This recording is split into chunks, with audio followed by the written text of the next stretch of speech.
Argentina atrapada en sus laberintos. Históricamente, la democracia no logró saldar las deudas históricas y que creó también la democracia. Bueno, ¿qué pasa en este 2022 de cara a las elecciones de 2023 en la coalición opositora Juntos por el Cambio? ¿Cómo se dirime el poder ahí? Hay una clase política, una dirigencia política que está pensando distinta a la Argentina. Lo vamos a hablar hoy con Ernesto Sanz. Muchísimas gracias, Ernesto, por estar aquí. Muchas gracias a vos por invitarme, Luciana. Bueno, no necesita demasiada presentación. Ernesto Sanz, un dirigente histórico del radicalismo, ha sido candidato a presidente o precandidato a presidente por ese partido dentro de la coalición opositora. Fue senador nacional, presidente del Comité Nacional del Radicalismo y una figura clave en la convención de Gualeguaychú que dio, bueno, que es uno de los fundadores, de los miembros fundadores de esa coalición de Cambiemos en ese momento. De ese 2015 a este 2022, ¿qué cosas distintas hay en la Argentina para que implique desafíos distintos a la coalición? Me parece que lo que hay hoy en la Argentina, fruto de aquel 2015, y que no es una cosa menor, es muy importante, hay un sistema político. ¿A qué le llamo yo un sistema político?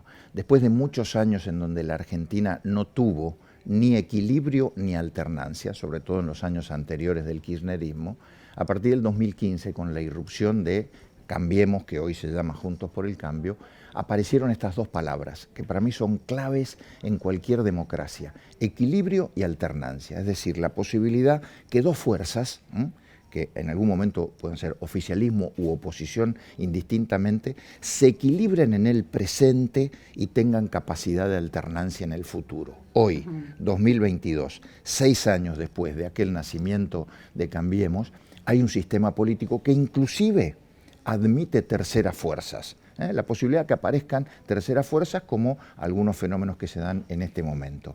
Eso, el equilibrio y la alternancia, te permite que tanto oficialismo como oposición tengan que aprovechar esta situación.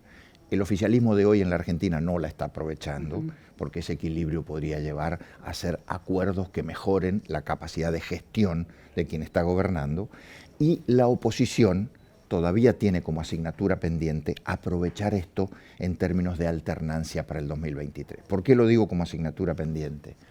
Porque soy crítico, formando parte de esa oposición, de que todavía hay muchas cosas por hacer. Todavía la coalición tiene mucha más preponderancia en sus individualidades que en el colectivo. Importan más lo que dicen las personas que son candidatos, que por suerte son varios, es muy bueno, es un activo tener varios candidatos, pero nunca es más importante lo que digan o hagan esas personas que lo que diga o haga la coalición como conjunto. Esto todavía Juntos por el Cambio no lo ha podido resolver y se ve. Creo que es una gran asignatura pendiente. La otra cuestión que marca como espejo entre oficialismo y oposición es que ambas tienen que tener un plan. Es mucho más necesario que tenga el plan quien gobierna. Quien gobierna no tiene plan, pero también lo tiene que tener la oposición. Y esto es una asignatura pendiente. Se está trabajando, no es que no haya gente que esté pensando en esto, pero todavía no aparece ese plan. Y lo tercero es hacia adelante, y el año que viene se va a definir, un liderazgo.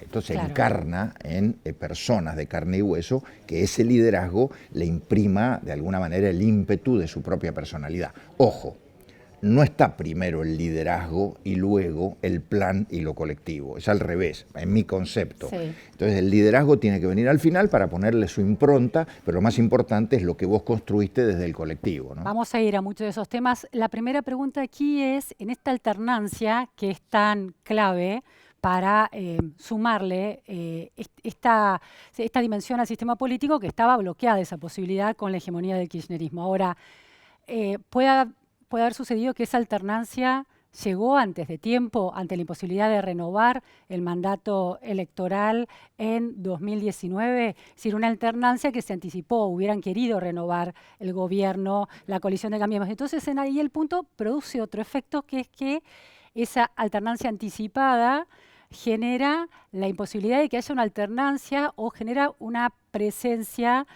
sostenida todavía de quien fue presidente en ese momento, que es Mauricio Macri. Si no logró cumplir con 2 mandatos, tiene pendiente su segundo mandato y eso produce también cimbronazos dentro de la coalición opositora. Mira, cuando la está perfecto lo que acabas de reflexionar, porque cuando la alternancia produce solamente un cambio de gobierno frente a un esquema de antagonismo tan fuerte como lo hay en la Argentina, la famosa grieta, digamos, de dos modelos contrapuestos que ninguno de los dos puede de alguna manera superar al otro en el tiempo. Y cuando esa alternancia se produce solamente por un cambio de gobierno, el país se estanca. El país entra en una suerte de bloqueo del cual es muy difícil salir. Esto es lo que yo creo que está pasando y ha pasado en estos tiempos.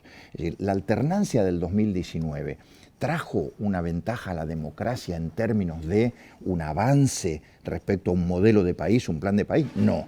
Lo que trajo es un bloqueo frente al regreso de un modelo que era el del kirchnerismo anterior, que en vez de volver mejor, volvió peor, y la contraposición con otro modelo que no alcanzó a consolidarse en los 4 años de Macri. La pregunta del millón es, en el 2023, primero, ¿habrá alternancia? Bueno, estamos trabajando para que ocurra eso. Segundo, la alternancia va a ser un déjà vu, en donde un modelo antagónico al del kirchnerismo va a volver a bloquear a la Argentina y mientras tanto todos los argentinos van a padecer la caída, la falta de crecimiento, un deterioro.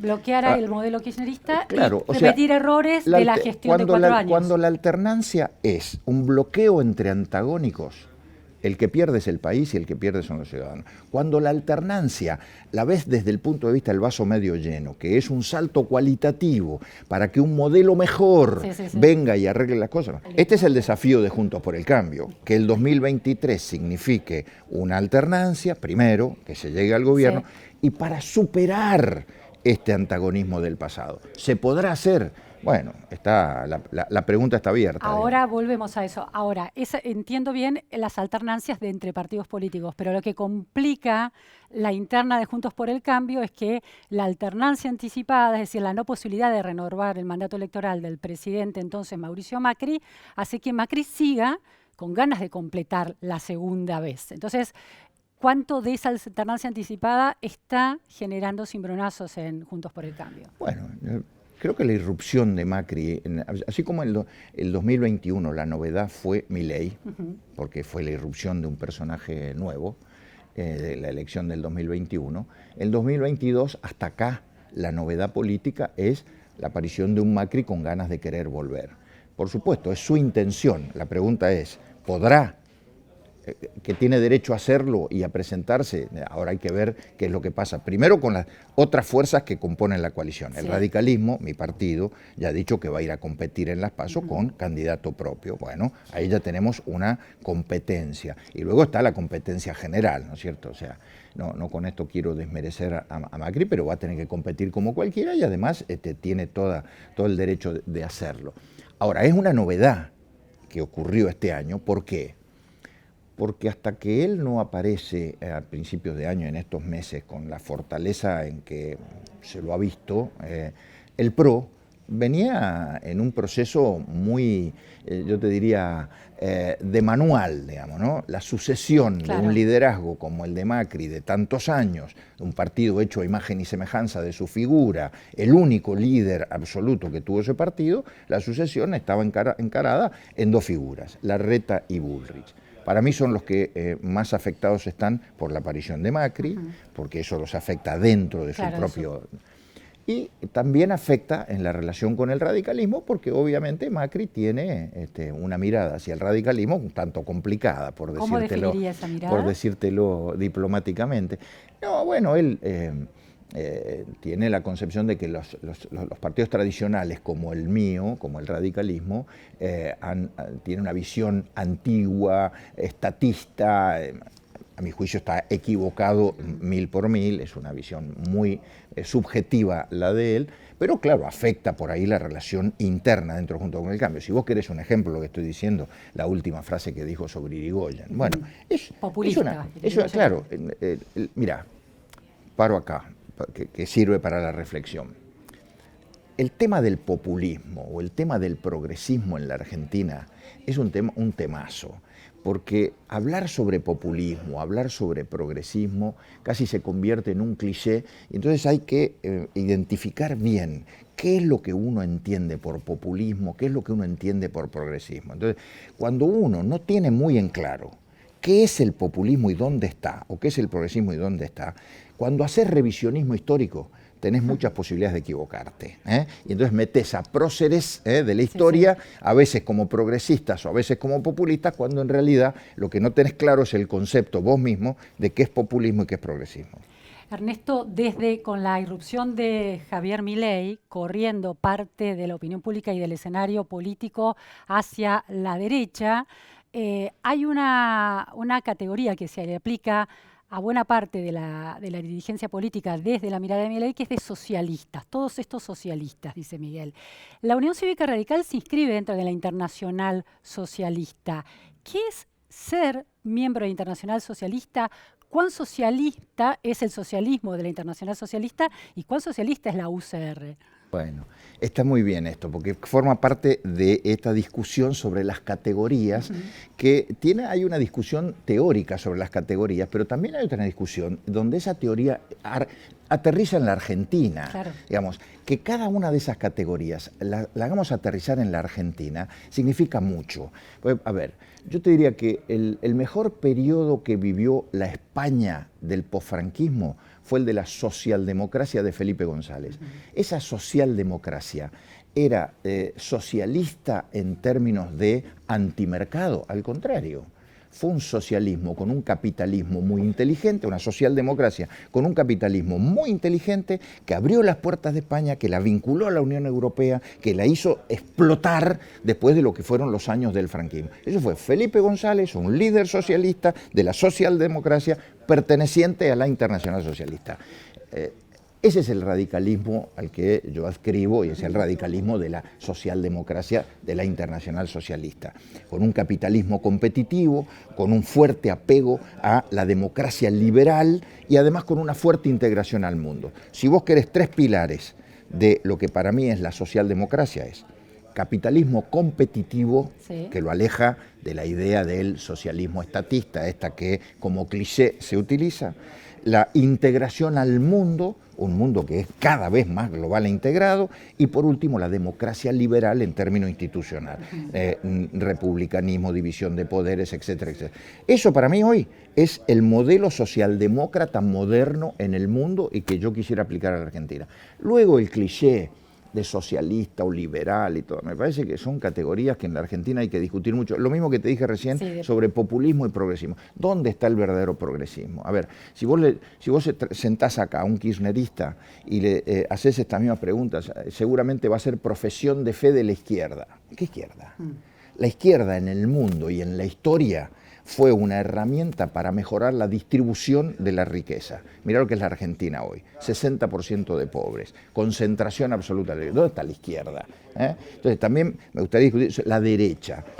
A veces se dice que la derecha está emparentada con el orden autoritario. Bueno, ¿cuál es el orden autoritario? ¿El orden autoritario de las dictaduras? Perfecto. Bueno, ahora, el orden democrático, la bandera de Brasil, orden y progreso. Sí. ¿El orden democrático es de derecha o es algo que es necesario en la Argentina? Si a mí me preguntás qué debería ser el gobierno que viene, el primer día de gobierno, establecer el concepto de orden democrático. Orden democrático es el orden, el respeto a la ley dentro del marco democrático de la ley. Sí, el orden tiene una mala prensa en la Argentina, ¿no? Sí, porque está ligado con el autoritarismo. Está ligado al autoritarismo. Claro. Entonces vos decís de orden. A ver, orden para que el mundo de los piquetes y de las organizaciones sociales se puedan manifestar dentro de un orden. No, es un orden autoritario, sos de derecha. Ahora, la pregunta sobre el tamaño del Estado es una pregunta también muy central que empieza a dirimir aguas dentro de Juntos por el Cambio. Sí. Martín Lustó en el Senado ha definido que quiere un Estado grande, eficiente pero que sea grande. Horacio Rodríguez Larreta también habló llamativamente de un Estado grande. Desde las filas de Patricia Bullrich o Mauricio Macri hay una idea de un Estado chico pero fuerte y eficiente.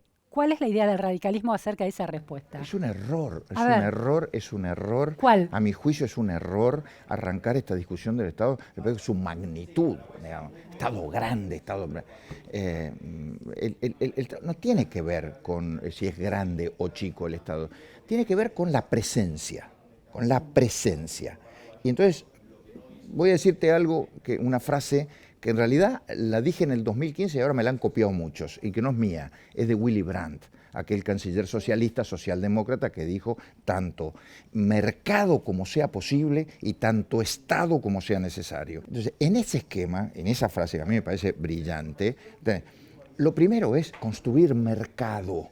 Construir mercado, porque el mercado es lo que genera riqueza, es la base. A partir de ahí, pongámonos de acuerdo en cuánto Estado hace falta para equilibrar los desequilibrios propios del mercado y para distribuir equitativamente esa riqueza que genera el mercado. Entonces, mercado y Estado, pero si para no hay mí, riqueza producida por los privados, el Estado se queda casi sin función. Obviamente.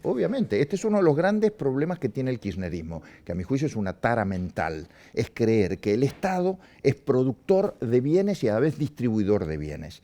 Los que producen bienes es el mercado, es la empresa privada, el emprendedurismo, es la capacidad de producción y de innovación del sector privado. Y luego aparece el Estado, o en paralelo aparece el Estado, para corregir las distorsiones, porque el mercado por sí solo no te iguala, el mercado es muy perverso en ese sentido y va hacia la concentración, porque ahí no son todos iguales. Entonces el Estado es el que tiene que igualar condiciones, el que promover, el que fomentar y el que distribuir. ¿Con qué lo hace? A través de los impuestos, a través de la legislación. Digamos.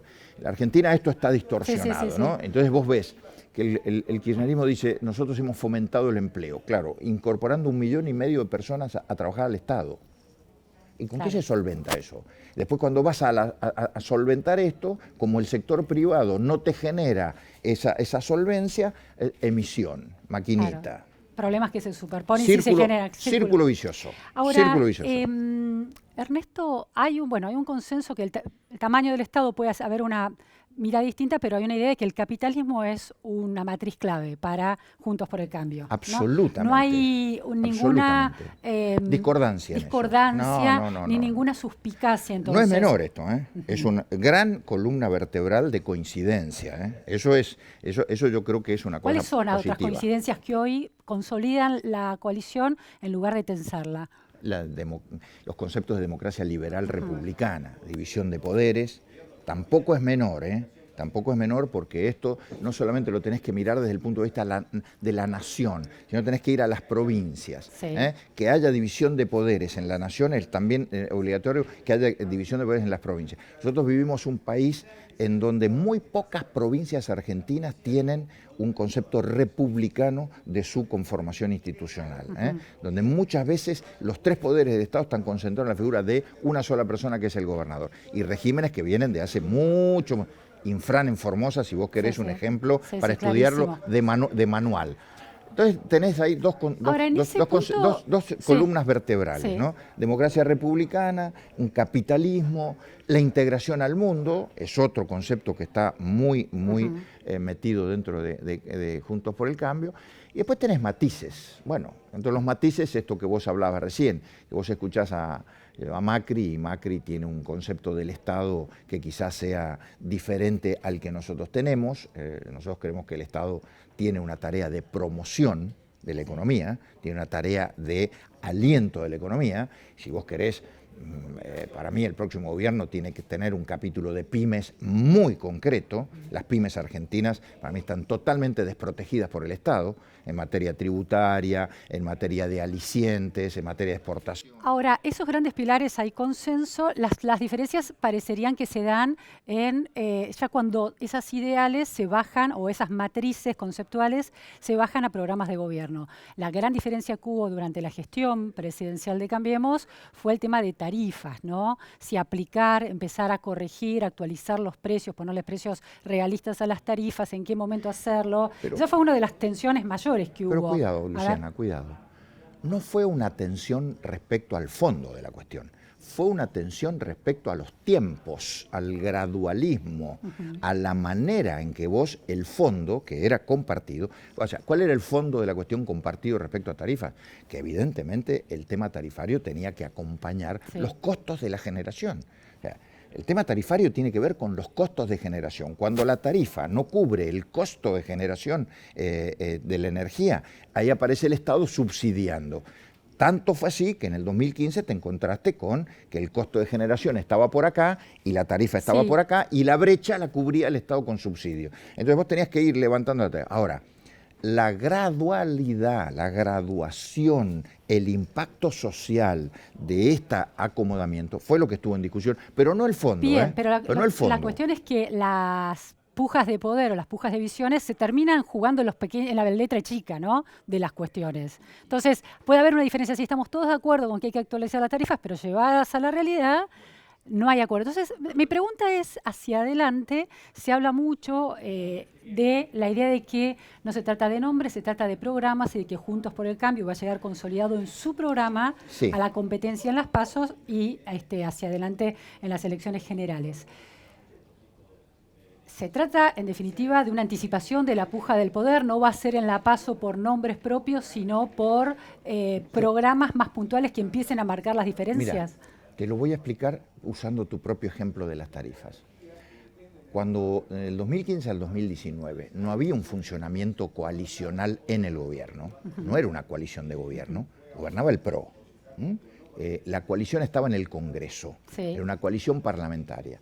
Entonces vos tenías que un tema de tarifas no tuvo la suficiente discusión dentro de una coalición y las diferentes miradas, y fue tomada la decisión por quien tenía en ese momento el poder de la autoridad, que era el PRO, a través de Macri.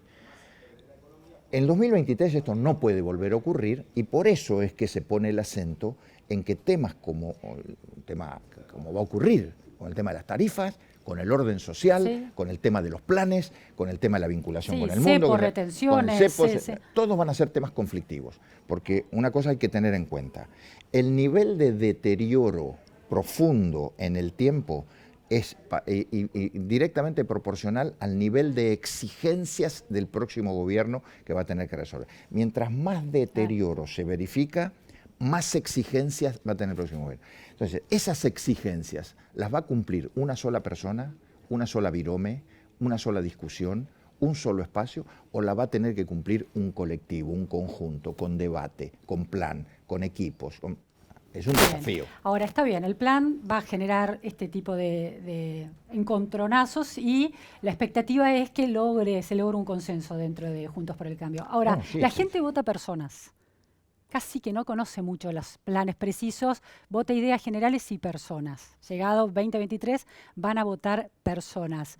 ¿Qué chances la elección de 2015 comparada con la de 2023 en términos de las estrategias de la Unión Cívica Radical son distintas dentro de las PASO, por ejemplo? Sí, claro. ¿Por qué? Claro. A ver. Te podría escribir un libro del 2015. Te podría escribir un libro del 2015. La estrategia del 2015 no tenía que ver conmigo, que yo era el candidato a precandidato a presidente. La estrategia tenía que ver con llegar a la PASO y que el colectivo, que eran Macri, Carrió y Sanz, juntara 30 puntos, un número mágico, pero que la noche de las PASO nosotros soñábamos con que los zócalos de la televisión dijeran, cambiemos, llegó a los 30 puntos. ¿Por qué? Sumar votos. ¿Por qué? Porque los 30 puntos de las PASO del 2015 te llevaban a los 35 puntos de la primera vuelta de octubre y de ahí saltabas a la segunda vuelta. Y en la segunda vuelta, ahí sí ganabas, ahí sí se podía ganar. Pero para llegar a esa segunda vuelta tenías que pasar por los 30 puntos de las PASO. En el 2023, ¿Cómo es a ver ese mapa? El 2023, el año que viene, va a ser totalmente distinto, porque ya no vas a tener que salir a buscar los 30 puntos, una sumatoria de candidatos. Ahí va a ser una selección de candidatos. Está bien lo que has planteado, que la gente vota personas. Ahora, el año que viene va a haber una selección de candidatos en una gran PASO opositora, pero detrás de cada candidato va a tener que haber una propuesta, un plan, equipos. Y pero esa propuesta va a ser la misma. Yo aspiro que sea la misma. Bien. Yo aspiro, déjame terminar la reflexión. Perdón. Sí. Yo aspiro a que detrás de cada candidato sea la misma propuesta, el mismo plan y los mismos equipos, porque además no hay para tanto, digamos, son los mismos equipos. Y que cada candidato, que cada fórmula le ponga la frutilla del postre, que es su impronta personal. ¿Vale la impronta personal? Mucho. Tanto como para que un ciudadano defina por la persona. Bueno, si a mí me preguntas, a mí la democracia de individuos no me gusta más la democracia de partidos, de organizaciones, de planes. Pero la impronta personal te va a decir mucho. No va a ser lo mismo, Juan, que Pedro a la hora de mostrar ese programa, mostrar ese equipo aparte, y mostrar condiciones de liderazgo. Ernesto, además, el hecho de unificar la propuesta hace que la única diferenciación sea por las personas que se presentan. Y está bien, y está perfecto. O sea, se intensifica esa decisión. Distinto sería si llegáramos al año que viene y dentro de Juntos por el Cambio vos dijeras, bueno, el candidato Juan viene con su propio equipo, su propio programa, que no tiene nada que ver con el candidato Pedro que viene con su propio equipo. Pero la idea es que cada candidato tenga... Entonces ahí, perdóname, ahí ya no tenés más una coalición. Claro. Ahí no tenés una coalición, ahí tenés una decisión de compartir un espacio entre espacios totalmente diferentes y que el que gana se lleva todo y el que pierde se va a su casa. Entonces, entonces, Ernesto, el año que viene, cuando los votantes vayan a las PASO y quieran votar en la PASO de Juntos por el Cambio, los distintos nombres de candidatos presidenciales que aparezcan van a estar, eventualmente cualquiera que ellos salga va a tener el mismo equipo de gobierno y el mismo programa. Todo eso se va a negociar en Juntos por el Cambio de aquí, el ministro de Economía, el ministro de Educación, todo va a estar de alguna manera predefinido. No con tanto nivel de detalle, pero ministro, obviamente que quien gane la PASO en su impronta personal y en sus condiciones personales también tiene un margen de autonomía para designar los ministros, por ejemplo. Sí. Pero, a ver, el equipo económico que ya están trabajando a través de las 4 fundaciones de Juntos por el Cambio, tiene que ser salir de ahí. El plan de energía, de economía, de educación, tiene que salir de ahí. De esas ideas. Es decir, nadie puede venir cada maestrito con su librito, digamos, venir a la PASO y decir, bueno, acá estoy yo, esto es lo que pienso y todo, vótenme, que yo me llevo el sello de Juntos por el Cambio y yo voy a representar. Eso no va a ocurrir, no tiene que ocurrir, en eso se está trabajando para que no ocurra, y el año que viene lo que habrá, sí, es una presentación de fórmulas de candidatos con su propia impronta, que por supuesto le agregan ese carácter personal a la propuesta colectiva. Así, a ver, a veces uno habla de la teoría. Esto es una asignatura pendiente, ¿no? Esto es un desafío. Esto es lo que tienen que lograr de aquí en adelante. Te lo estoy hablando hoy, en junio del 2022, para un proceso que tiene todavía un año por delante y que es una gran asignatura pendiente. Ahora, esto es lo que debería suceder. Sus correligionarios, usando esa palabra radical, Facundo Manes y Gerardo Morales, tienen una mirada distante respecto a Mauricio Macri, rescatando y subrayando las dimensiones más críticas que le encuentran al expresidente y al líder de PRO, o por lo menos al fundador de PRO. ¿Cuál es su mirada sobre Mauricio Macri y el aporte que ha hecho? Primero, me cuesta mucho hablar de las personas, porque me cuesta mucho hablar de las personas. Pero representa algo, Macri. No lo voy a eludir, pero simplemente digo, yo no me encuentro cómodo cuando en la discusión de una coalición son más importantes las personas que la propia coalición. Entonces, pero no voy a eludirte la pregunta, vamos a lo de Macri. Porque hay posicionamientos del radicalismo en relación a la figura de Macri. Yo creo que Macri, yo creo que Macri es una fiel expresión de lo que ha sido el PRO hasta acá, digamos, si vos querés, hasta el 2019. Es un partido hecho a imagen y semejanza de él, de su liderazgo fuerte. Fue el único líder, fundador, único líder, y además que llegó a donde llegó. Y que el PRO tiene un poco esa visión de Macri. Ahora, ¿es la misma visión que tiene Larreta? No, me parece que Larreta tiene otros condimentos. Es la misma visión que tiene Bullrich. Coincide más con Larreta. Es la misma visión que tiene Bullrich, quizá Bullrich está más asimilada a lo de Macri. Es la misma visión que tienen los dirigentes del PRO del interior del país. No, hay muchos dirigentes del PRO del interior del país que no tienen una visión tan capitalina, digamos, en sus comienzos el PRO. Entonces el PRO está en un proceso, visto desde afuera, ¿no? Yo soy radical, pero desde afuera está en un proceso muy interesante de ebullición, de discusión, de debate, donde la aparición este año, nuevamente de Macri, Sí. que había permanecido en el 2021, 2020 y 2021 bastante al margen, la irrupción de él, bueno, trae ahí un condimento importante. ¿Por qué? Porque Macri también viene con su propia subjetividad ideológica y Ahora, su propia subjetividad de idea. Y en eso sí. empieza a chocar por ahí con nosotros, porque bueno, tiene a veces concepciones que no tienen que ver con nuestra mirada respecto al Estado, nuestra mirada respecto al mercado. Usted es un hombre político, ¿no? Y la política es también la conquista del poder, con fines Sí. trascendentes, en el mejor de los casos. Para transformar. Claro, cuando confluyen ese fin trascendente de Sí. transformación con los intereses personales de la política, la ambición natural de un político, es el momento maravilloso, ¿no? En que Sí. eso, cuando eso sucede. No siempre pasa, pero cuando sucede, un político que respeta la ambición de poder virtuosa, encuentra que Macri logró, hay quienes lo ven con mejores ojos dicen, bueno, creó un partido que se volvió competitivo Sí. y llevó un presidente y tuvo una gestión de gobierno con luces y sombras, en la economía con más sombras, Sí. pero le ganó al kirchnerismo. ¿Hay un reconocimiento de eso desde el radicalismo sobre esa capacidad que tuvo de Macri de llevar adelante y pelear por el poder y conseguirlo? No sé si el radicalismo en su conjunto, yo sí se lo reconozco, yo personalmente lo reconozco, por supuesto que no lo pudo hacer solo, no lo pudo hacer solo, pero sí era necesario en el 2015 que alguien ejerciera ese liderazgo y tanto Carrió desde la coalición cívica como yo desde el radicalismo, que fuimos los fundadores de Cambiemos, le reconocimos eso y jugamos un rol, que por ahí para algunos puede haber sido secundario, por ahí para algunos pudo haber sido leído desde lo cuantitativo, cuántos votos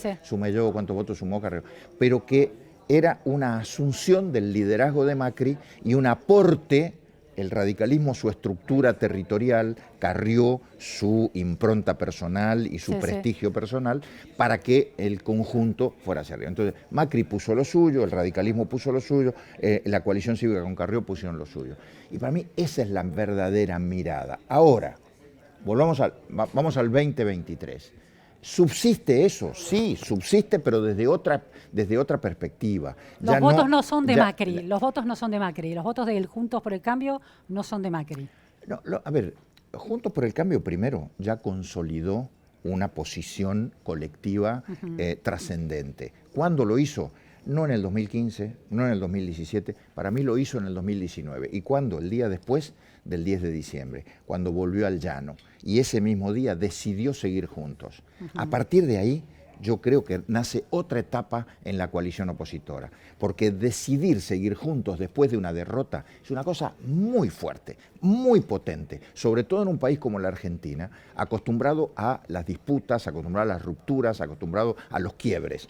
Esa decisión es lo que nos ha llevado a hoy, 2 años después, mirar el 2023 con la perspectiva de la alternancia. Y en ese esquema, insisto, lo de Macri es importante, lo del radicalismo adquiere una validez mucho mayor porque el radicalismo viene en subida, en ascenso, la coalición siempre está presente, Carrió hoy de hecho es muy importante. Entonces creo que ese colectivo y esa amalgama de los distintos factores es lo que te puede llevar al 2023 a tener una verdadera coalición de gobierno, que no lo fue en el 2015. ¿Le preocupan las declaraciones públicas, por ejemplo, de Facundo Manes, que en relación a los debates de esta semana, por ejemplo, en Ciudad de Buenos Aires, con la decisión de limitar el uso del lenguaje inclusivo, Manes fue muy contundente y rechazó muy abiertamente esa medida? Hay mucho Más ruido. allá de ese debate... Pero hay mucho ruido, Luciana, o sea, demasiado ruido, demasiado jarasca. Pero ese ruido... Yo me concentro más... Pero Manes se sumó a ese ruido. Decir, sí, ¿no? Sí, bueno, y del otro lado Patricia se suma al ruido a veces con sus declaraciones, o Gerardo, o Horacio Rodríguez Larreta, Macri, que se suma también con su propia visión histórica, su revisionismo histórico. Pero insisto en algo, cuando la mirada sobre una coalición, organización política colectiva, se fija más en lo que dicen las personas o lo que hacen las personas, estamos complicados. Porque ¿Estamos complicados entonces? No, a ver, estamos complicados si tenemos esa mirada. A mí me gustaría que en los titulares de los diarios, más allá de las opiniones personales, aparezca lo que están haciendo las 4 fundaciones, la ALEM, la Pensar, la Hannah Arendt y la del peronismo republicano, que se reúnen todas las semanas, equipo de energía, equipo de educación, equipo de salud, equipo de relaciones exteriores, y que se reúnen, que aportan, que discuten, que elaboran el plan. Eso está siempre en un segundo plano. Ahora, ¿qué es más importante? ¿Lo que dijo Manes, lo que dijo Macri, lo que dijo Bullrich, o esa tarea que es la que le va a dar el programa, los equipos al próximo gobierno? Ernesto, el radicalismo se enorgullece de la institucionalidad, de los sistemas de participación popular que tiene, por ejemplo, estas convenciones nacionales como la de Gualeguaychú, como la de La Plata. La de La Plata en las últimas semanas. Y está bien enorgullecerse de eso, ¿no? Pero tengo ahí una pregunta para hacerle, porque lo que me llamó mucho la atención, sobre todo la de La Plata, la de Gualeguaychú, fue más intensa en la discusión que se dio públicamente, es que días previos a la convención, ya se sabía que el presidente de la convención iba a ser Gastón Manes. Entonces, parece que esa institucionalidad al final termina, de alguna manera, esa participación popular de esa convención en un día que es tan interesante, en realidad termina legitimando lo que ya decidió la cúpula en negociaciones previas. Por lo menos eso pareció surgir de La Plata. Eso es no entender la vida interna del radicalismo.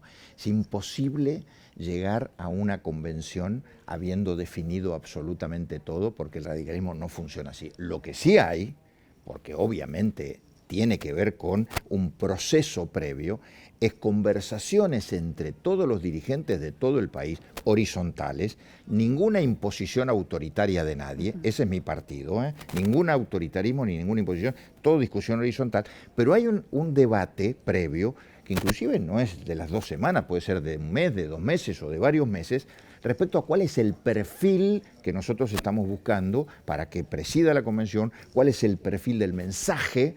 Y esas cosas se discuten antemano, porque vos imaginate, no estamos en condiciones de ser una asamblea estudiantil donde vienen una montonella, ya somos grandes, digamos, ¿no? Entonces, vos tenés que llegar a una convención habiendo discutido previamente para dónde querés ir, ese fue el mensaje, y el mensaje, acordate que La Plata fue unidad y cohesión del radicalismo como aporte a Juntos por el Cambio. Mensaje muy fuerte y muy contundente.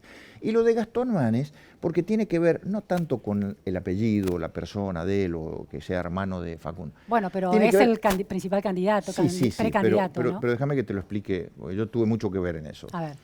Lo de Gastón Manes tiene que ver con la reivindicación del radicalismo de la provincia de Buenos Aires, un lugar en donde el radicalismo estuvo vacante durante mucho tiempo, fruto de muchas situaciones que pasaron, y donde evidentemente en el principal distrito demográfico de la Argentina, como es la provincia de Buenos Aires, un partido nacional como el mío no puede estar ausente. Y desde hace un par de años ese radicalismo en la provincia de Buenos Aires viene en franco ascenso, con un liderazgo, anotá el nombre, Maximiliano Abad, con un liderazgo de Maxi Abad que es muy fuerte, muy potente y de muchísimo futuro, y que tiene a Facundo Manes como el hombre que logró el año pasado con su figura aglutinar en una lista al 40% de los votos de Juntos por el Cambio en la provincia. A la UCR entonces Gastón Manes fue, en definitiva, el emergente como presidente de la convención de esa reivindicación. Pero ojo, apoyado por Gerardo Morales, que es el interior del país, por los legisladores y los bloques de todo el país. Ahora, pero Ernesto, unas preguntas finales. En esa... Una de las cuestiones en relación al radicalismo en la provincia de Buenos Aires, se cuestionó el acompañamiento del nombramiento del responsable del Tribunal de Cuentas en la provincia de Buenos Aires, acompañado por el voto de PRO y de los radicales. Sí.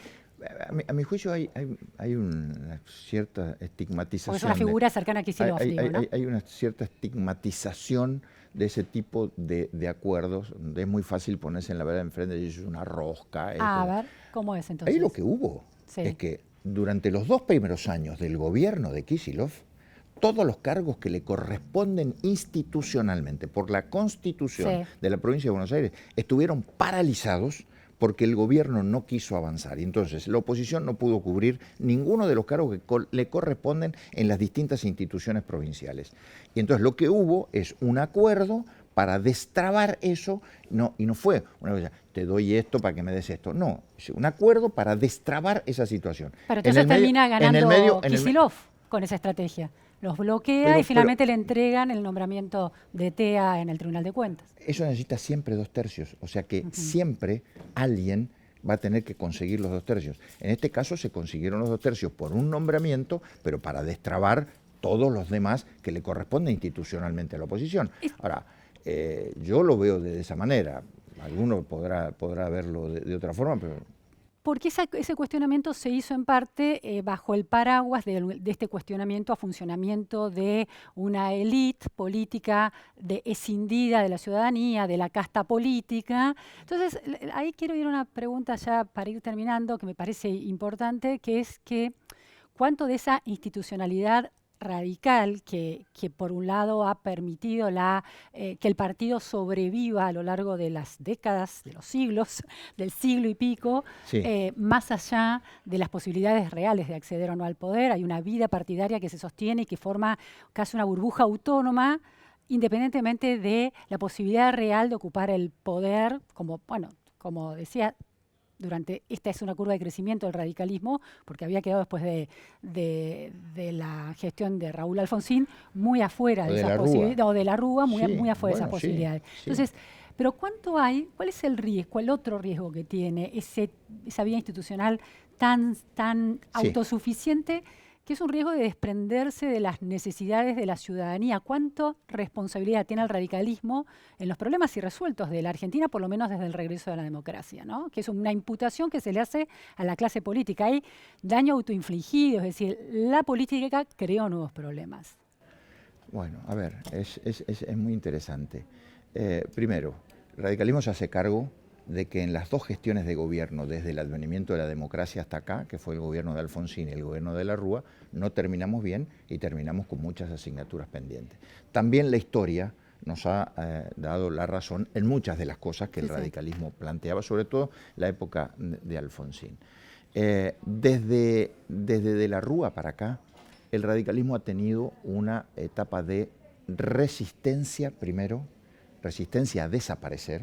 Acordate de Kirchner 2005-2006, de lo que fue la convergencia acá la idea de transversalidad, de hacer desaparecer al radicalismo y chuparlo dentro. El radicalismo primero resistió, después se reconstruyó, que fueron los años anteriores a Cambiemos, y luego se conformó dentro de una coalición, porque la verdad entendemos que los problemas de la Argentina no pueden ser resueltos a partir de un solo partido, sobre todo los problemas cada vez más graves. Bueno, hoy estamos en eso, y esa reconstrucción. ¿Cuál es nuestro aporte? Esto de la institucionalidad. Vos, no es que lo mires vos así, pero me lo preguntás de la manera que la institucionalidad parecería ser como el aburguesamiento de una élite política a una institucionalidad que no le resuelve los problemas de la gente. Digo que es un riesgo y una crítica que hay, ¿no? Bueno, es siempre un desafío y lo tomo como un desafío. Yo creo que el radicalismo de hoy, las generaciones radicales que hoy están a cargo, te lo están demostrando que no piensan de la misma manera en sus provincias, por ejemplo. El radicalismo gobierna Jujuy, Mendoza y Corrientes. Si vos vas a cualquiera de esas tres provincias, vas a ver que en esas tres provincias hay institucionalidad, pero hay un progresismo de gestión que está haciendo las cosas muy bien. A Gerardo Morales se le cuestiona la ramificación de figuras vinculadas en términos de parentesco y de relaciones familiares muy extendidas dentro de los poderes institucionales de Jujuy. Bueno, se le critican tantas cosas que culpa del Milagro Salas está presa. Digamos. Pero hay algo de riesgo de que las provincias tengan algún piloto automático un poco más difícil de torcer en relación a cómo la discrecionalidad con la que se maneja el poder, aún en gobiernos de corte que no sean peronistas ni kirchneristas. En cualquier provincia y con cualquier gobernante, sea del signo que sea, si la institucionalidad interna no funciona, corres el riesgo de un autoritarismo, corres el riesgo de una desviación republicana. Yo no lo veo para nada en Jujuy, no lo veo para nada. Y te digo una cosa, si hay algo que Jujuy le puede demostrar a la Argentina con Morales, es que fue capaz de cambiar una provincia planera por una provincia productiva. Anótalo esto, porque la Argentina del 2023 va a discutir entre una Argentina planera y una Argentina productiva. Eso lo puede hacer Morales, lo pueden hacer Suárez y Cornejo desde Mendoza y lo puede hacer Valdés desde Corrientes. Entonces, vuelvo, el radicalismo, que tiene siempre el riesgo de que su institucionalidad lo aleje de resolver los problemas de la gente, está demostrando en las provincias que gobierna que eso no es así y que resuelve el problema de la gente. ¿Lo podrá hacer el radicalismo a nivel nacional después de lo de Alfonsín y después de lo de la Rúa? Bueno, déjamelo como signo de interrogación. Ahora también te digo para lo último. La última gran revolución cultural, social en la Argentina, cultural y social en la Argentina, fue la del 83, porque ahí la política pudo vencer a una cultura, que es la cultura de los golpes, la cultura del partido militar. Eso lo encabezó una persona del radicalismo y el radicalismo como partido. Desde hace 40 años a esta parte no ha habido ninguna otra revolución cultural y social. El signo de interrogación es, ¿podrá el radicalismo de estos tiempos hacerse cargo de retomar eso y crear otra revolución social y cultural que para mí es la revolución de romper con la decadencia argentina?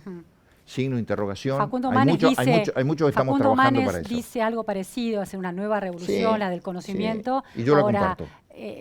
Aquella gesta de 1983 tenía que ver con un enemigo común que toda la sociedad tenía, y el radicalismo, Raúl Alfonsín en particular, representó la causa contra ese otro. Acá no está tan claro el enemigo. Los enemigos están adentro en esta polarización que se da, ¿no? Bueno, está bien, pero hay un enemigo común. A ver, ¿cuál es el enemigo? El populismo. ¿El kirchnerismo? No, el populismo. A ver, el populismo adquiere en estos casos en la Argentina la cara del kirchnerismo. Es el populismo. El populismo es el enemigo más fuerte que tienen las democracias. En otras épocas eran los procesos militares, las rupturas, las dictaduras. Bueno, ahora la democracia tiene un enemigo feroz que es el populismo, porque la va corroyendo, la va deformando, porque va rompiendo las estructuras fundacionales de la democracia. El populismo es eso. La última pregunta.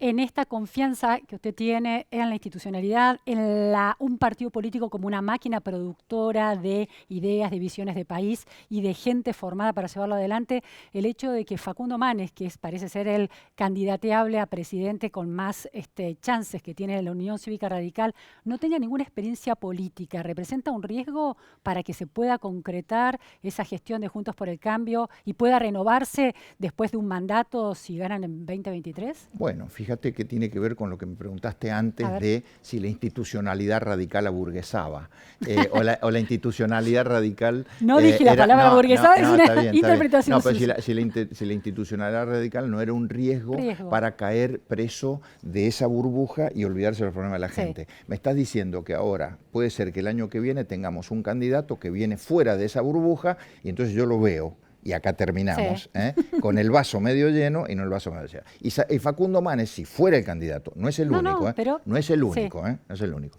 No es el único radical que quiere ser. Pero si Facundo fuera el año que viene, concédeme que además de tener partido, además de tener coalición, además de tener programa, además de tener plan y además de tener equipo, le va a introducir su propia impronta personal que es tan fresca y es tan nueva que no viene de esa institucionalidad. Eso es interesante. Ahora... Este es un país presidencialista y se nota claramente en este gobierno el problema que trae cuando hay debilidad de la autoridad presidencial. Alguien que nunca ha estado pensando el día a día de la burocracia estatal, de la política, ¿puede llegar ahí y hacer una buena gestión?